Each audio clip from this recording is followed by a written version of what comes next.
Well, good morning, my dearest brothers and sisters in Christ. God bless you all. I pray you are having a wonderful, wonderful day. It's so wonderful to be back here with you, and God is blessing us mightily.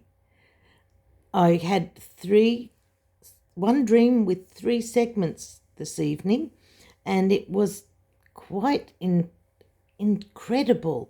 It was wonderful but scary at the same time and uplifting at the same time. A very, very strange combination.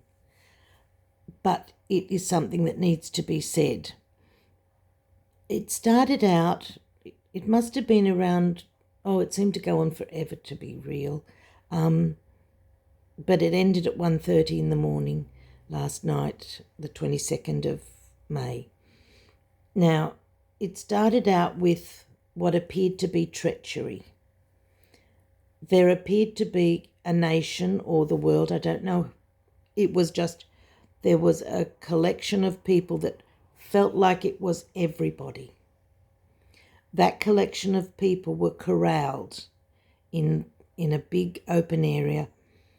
They weren't even trying to get out. They were just docile and just waiting their turn. But it was the feeling as if their leaders had betrayed them and handed them over to these other entities. I don't know if they were foreign country, but they felt like they were not of them. So I don't know the situation, but they were bigger, stronger, mightier, and the people were weak. And they had been put in, by their leaders, they had been put under this new regime. And this new regime was mighty, and they were not of us. That's the only way I can describe it. But they were brutal and they were bloodthirsty. And they would take the people in threes. The people were being used as military fodder, is all I could describe it. They were like the practice toys of the mighty ones. They were being used as if they were getting practice at how to kill these people. That's what it was. They would bring out 3 and they would experiment with what they could do with these bodies. How could they fling them? How could they break them? What could they do to dispatch them in the best way possible? And so they'd mercilessly practice all sorts of maneuvers with them as if they were a rag doll, until that body was of no use. That would be flung away. 3 more would be brought out. And this was going on. And the ones waiting in the corral, they weren't even trying to escape. The ones being brought out, they weren't trying to escape. They were just blindly going up to be slaughtered. And they seemed oblivious to it, except they felt lost and betrayed. That was about the only sense I got from that. But when it was my turn and was brought out of that corral, I ran and I ran and I ran. And they sent after me. They weren't going to let me go, and someone did capture me. But the strange thing was this entity that caught me didn't take me back to the field where the death was happening. They took me into a bunker.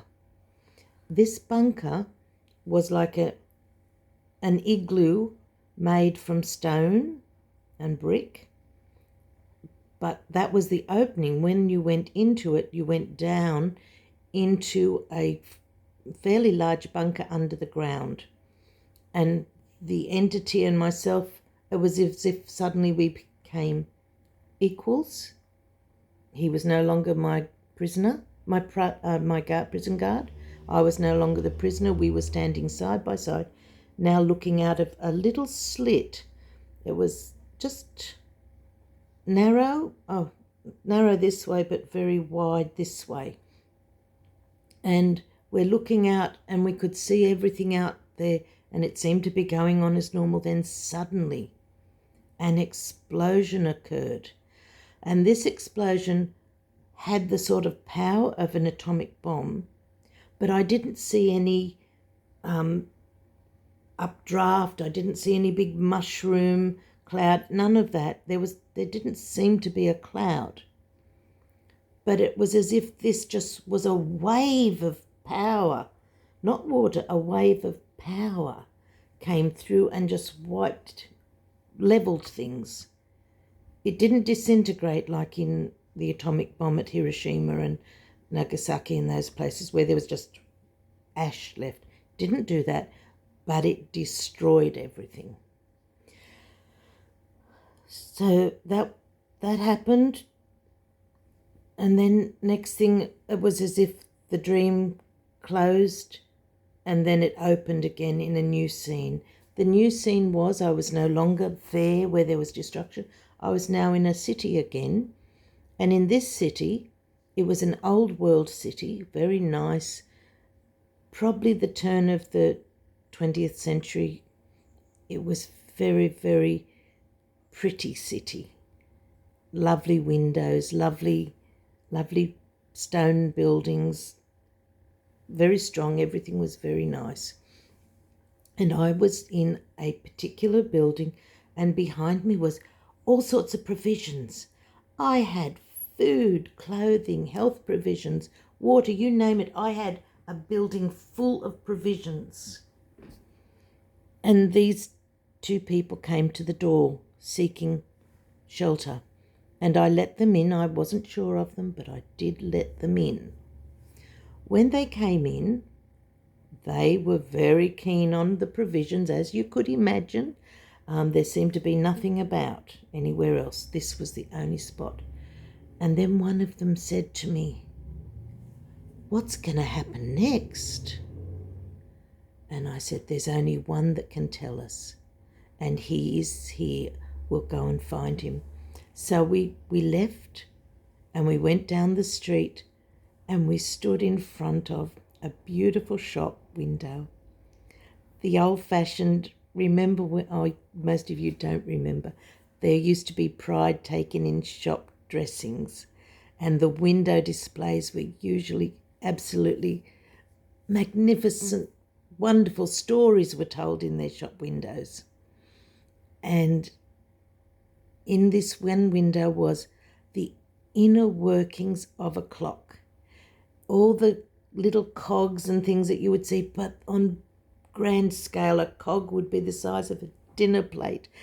The spring would be so precise. It was all beautiful, but you could almost walk into it. It was that big. And it was working. This should have been a little clock. This was working. There was no face to the clock to tell you the hour, but it was all the workings together working. And I said, "Here it is." So I went in. By this time, the two with me, they didn't seem to even care about it anymore. What on earth? This is silly. And so I went in and I found the smithy, the man who had done all the metal work and put the clock together. And I asked him, would he please make us a clock so we would know the time? And he's, of course. And within moments, there is our clock.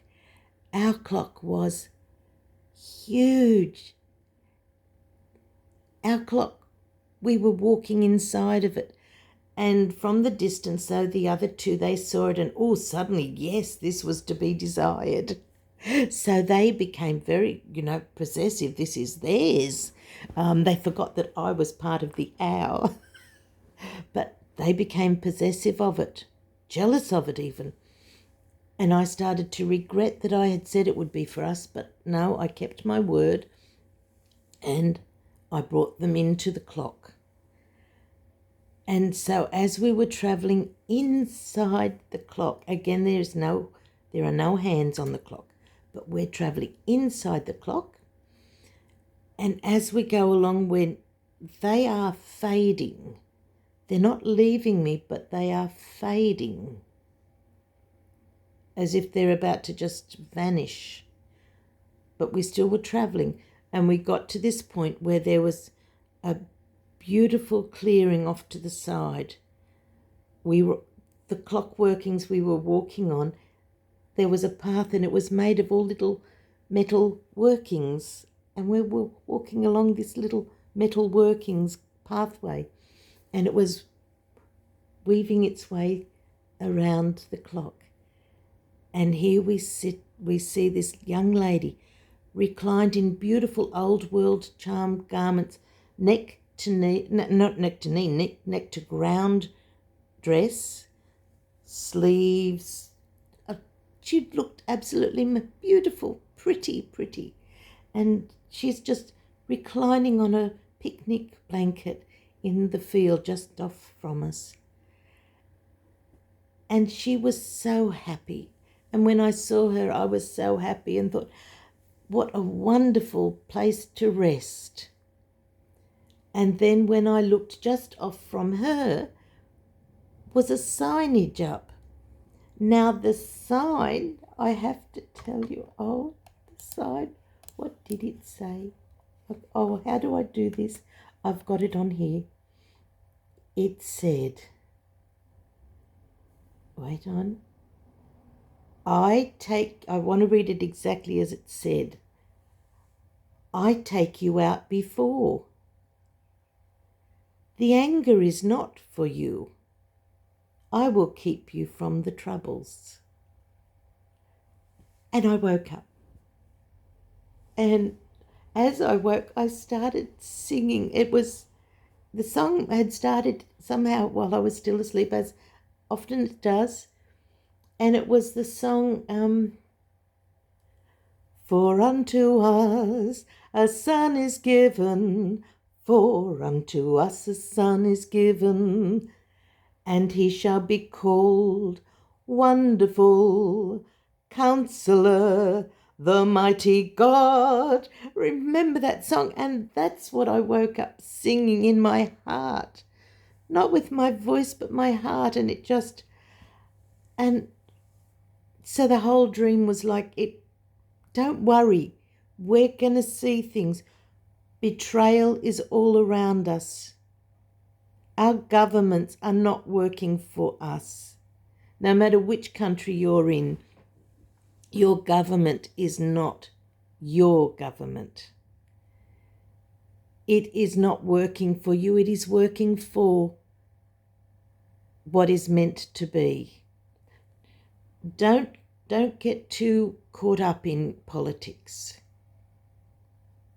Most of them, they don't even know what they're doing, but some do. They are not working for you. They are bringing about what must happen. And we are not to get into that. We keep our eye on the path, and that path will bring us through many things. But we will have rest. Through the trouble, there was escape. Through the escape, there was a shelter. There will be always God's hand working in your life. Just as I was brought to the bunker when the worst happened, you will be brought to the bunker when the worst happens. Just as there was provision for everything, you will have provision. I'm not saying God is going to pop food on a table in front of you miraculously. No, I'm not saying that. Because the provision he gives us will be the food of our soul. Do you not see that? That the provision that we need isn't of this earth, because we are not of this earth. We are to think of things above. There are people all around the world going through such terrible things. Even though we are not in the Great Tribulation, there are people being killed for holding the name of Christ. There are people being tortured for holding the name of Christ. People are being ridiculed People are being thrown out of families, thrown out of communities, all for holding the name of Christ, for standing with Christ and behind Christ. This is not a promise that you will not see trouble, but this is a promise. You will not see God's anger on you. You may see it around you. Your physical body may experience outflowing from it, not from God, but from the repercussions of the punishment that people will have from God. I mean, when God brings down judgments, it rains on the good as well as on the bad. But the thing is, our hope is not in the death of the soul. Our hope is in the life of the soul. This body is mortal. This body is not going to go with us. We get a new body. We will be taken to our Father. Our bunker is in heaven. He is coming for us. He says it again, that I will keep you from the troubles. The troubles biblically was, you will always have tribulation. He promises, for his name's sake, you will have tribulation. But you will not have the great tribulation, because the great tribulation is the time of testing for all that dwell on the earth. We do not dwell on the earth. We are meant for heaven. If you love Christ, if you follow Christ, remember, follow him. The sheep go where the shepherd leads. If he is your shepherd, you're not going off on your own. If you have a shepherd and you are a sheep of that shepherd, if you are the flock, you go with the shepherd because you trust him. You go where the shepherd leads. Occasionally some will wander off, but not too far that he can't find them, and he brings them back. But you don't go off and do your own thing and stay away. So we are sheep. We have a shepherd, and our shepherd will take us home. He has promised. Warn anyone that you see that has wandered off to call out to the shepherd that he may find you. The time is very close, my loves. He is promising, there goes the clock. He is promising that it is now.